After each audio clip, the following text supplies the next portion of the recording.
guys, and welcome back to the channel. In today's video we're going to be putting the car back together. As you guys just saw, I started off with putting the harness. It was just a mess. It was all over the place. So I had to untangle all that, run it through the car. A lot of the stuff from the interior obviously runs to the trunk as well.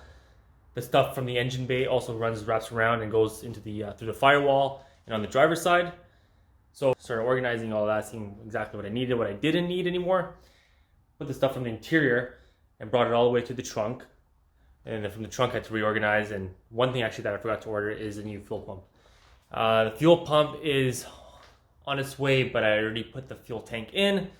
So I looked at it and it's not that challenging to take the fuel pump out anyways, but it would have been a little easier when the fuel tank was out. The suspension, so I've got obviously all four corners that I gotta put up. The back brakes, I gotta put those back together. I gotta connect the e-brake as well. I've ordered all new ball joints and bushings for the front and some for the rear as well. Gotta take a look in the box and see exactly what I ordered. So we're gonna get that done today. And also, if I can get to the front of the car, I wanna start wiring up the front through the engine bay, but if not, that'll be in the next video. All right, guys. So 6 months ago at this point, I had already put the interior back in and I was working on the suspension.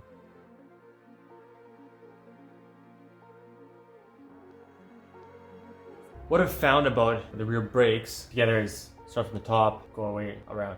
Now, I don't do this on a daily, so if you guys are mechanics that do this on a daily, I'm sure you guys have techniques and tricks that I would love to know. But anyways, I only have limited skills to this, and from what I've been told, and for the few times that I've done this, start from one end, wrap yourself around, go to the other end. With the springs, using a flathead isn't the easiest way, and I can guarantee you there's probably easier ways out there. So make sure you guys don't have those pop back into your face. I had a close call when I almost had a spring back. We're done this side. We're gonna go do the other side, and then we're gonna go to the front, install those new ball joints.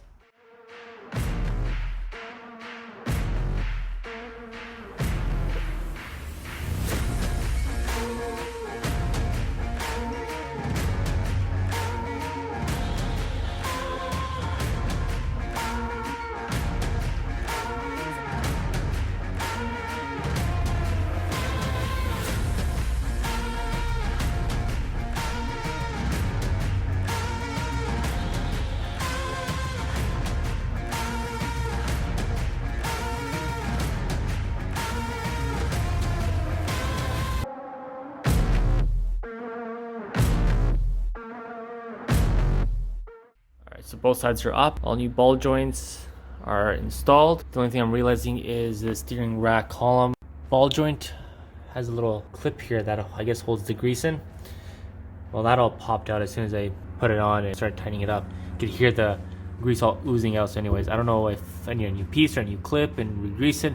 So I'll look into that and I'll see what I can do about this side, and then the other side's perfectly fine. Before you put your rotors back on, make sure your hubs are wire wheeled at least, so then you're not putting them on some rusted hubs. Follow the procedure wrist to make sure they're completely clean.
One thing from the beginning of this build I told myself was to stay organized. Stay on top of things. If I forget something, always write it down.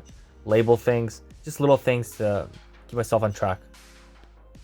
Alright guys, that's it for today's video. If you guys like that video, click like, that helps a lot. And make sure to hit that notification bell button and subscribe. I'll see you guys in the next video. I think in the next one, we're going to be doing the engine bay.